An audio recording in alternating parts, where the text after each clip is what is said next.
What is going on, Guardians, and welcome back to another Destiny video. So Efrideet is back this week in what I believe is the second to last Iron Banner for Destiny 1. So I'm going to be looking at the weapons she is selling, looking at the roles, and telling you whether or not you should grind so you can get those weapons. Without further ado, let's get right into this. As always, not going over the armor, but she is selling the arm pieces as well as the chest piece. But we're going to get right into this, starting with the Titanium Orchid rocket launcher. So as you can see, it's got aggressive launch, smart drift control, and hard launch. In the second column, we have heavy payload and perfect balance. You don't want perfect balance because you don't care about recoil on a rocket launcher. You fire it once, you don't worry about the recoil, so you want heavy payload for that blast radius. The next column, we have quick draw and speed reload. You probably want quick draw. I mean, speed reload would be good for PvE only, like never in PvP. But quick draw is only really good if you're constantly switching between your heavy and your other weapons. Next up, grenades and horseshoes, as well as spray and play. Spray and play, again, only good for PvE, so you're going to want grenades and horseshoes, because it is a really good PvP perk. But overall, I'm not super impressed with this role.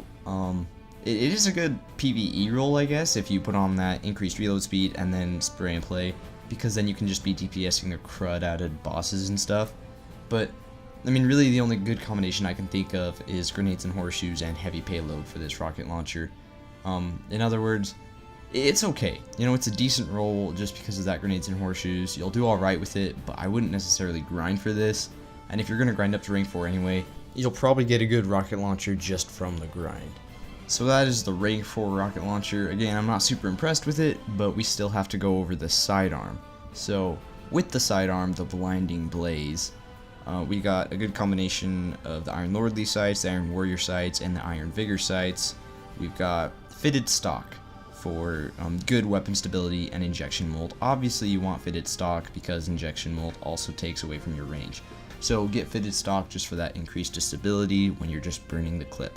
Next up, we have lightweight and high cal.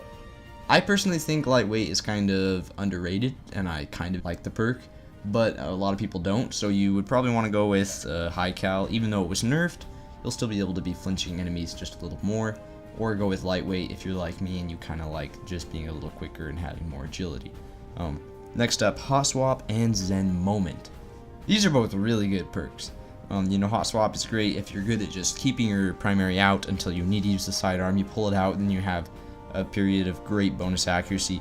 Or Zen Moment is good because, you know, when you start to DPS an enemy, when you start to really burn the clip on them, the moment you hit the first shot, you have increased weapon stability. So, you know, that just makes it so it's easier for you to land all your shots and get a quicker kill time with this weapon. Overall, this is a really good sidearm. There are, of course, better roles, and it isn't the best archetype either. Of course, your Wormwood, I believe, is just slightly better than this archetype in general, and you could, you know, there are no range perks on this sidearm either. So I can't say it's a god roll really, because there's other weapons that are going to be better in the game. But that is the Blinding Blaze, that is the Titanium Orchid. What do you guys think? I honestly am not going to grind for these, just because in the process of grinding for them, I'll probably get a better roll. So, you know, I'll probably still grind Iron Banner this week, but I'm not going to pick up those rolls. What do you guys think? Is that what you look for in a sidearm and a rocket launcher or not? The game is Mayhem Clash.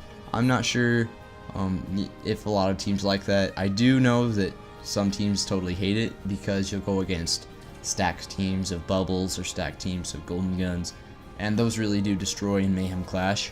So in the end, if you can get a fire team together and go in there with a stacked team of really good players that can abuse abilities, and you're probably going to come out on top. I also really like Mayhem Clash because special ammo is spawning in a ton more, so you don't have to use an icebreaker. There isn't as much pressure to use an icebreaker, and you can use the legendary snipers you love, and hopefully you'll find ammo just along the way. Hope you guys enjoyed it. Let me know what you think again. Make sure to like the video if you found it at all helpful, and make sure to subscribe to the channel if you're not already. My name is Hackman, and I will see you in the next video.